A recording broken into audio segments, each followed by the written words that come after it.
सितंबर के महीने में देश में कैसे सैलाब जैसी स्थिति है, इसी पर दिखाएंगे हमारी खास पेशकश अब से कुछ ही देर के बाद शाम 7:30 बजे। आगे बढ़ते हुए, क्या देश में रोजगार का नहीं बल्कि काबिलियत का संकट है? श्रम और रोजगार मंत्री संतोष गंगवार के बयान पर देश में सियासी जंग छिड़ गई है। कल बेरोजगारी के सवाल पर गंगवार ने कहा था कि रोजगार की कमी नहीं बल्कि कंपनियों को काबिल लोग ही नहीं मिल रहे। इस पर विपक्ष ने घेरा तो गंगवार ने यह कहकर बचने की कोशिश की कि उनके कहने का मतलब कुछ और था।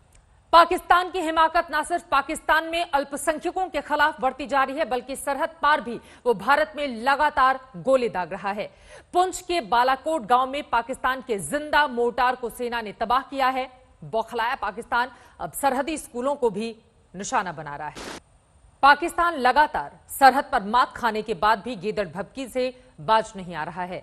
इमरान खान जानते हैं कि पारंपरिक युद्ध में तो पाकिस्तान जीत नहीं पाएगा, लिहाजा फिर से परमाणु हमले की धमकी देकर अपनी इज्जत बचाने की कोशिश में लगे हुए हैं।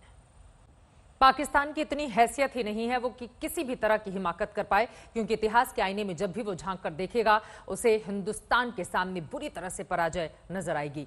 फिलहाल आगे बढ़ते हुए इस वक्त की एक बड़ी खबर आपको देते हैं। आंध्र प्रदेश से यह खबर है, जहां पर उधर बीजेपी के फायर ब्रांड नेता सुब्रमण्यम स्वामी आज 80 साल के हो गए। जन्मदिन का जश्न भी मनाया गया, लेकिन यह सब हुआ अयोध्या में। जाहिर सी बात है कि स्वामी अयोध्या में हो और राम मंदिर पर ना बोले, ऐसा तो मुमकिन ही नहीं है। उन्होंने कहा कि भव्य राम मंदिर बनेगा और इसी पर अब विवाद भी शुरू हो गया है।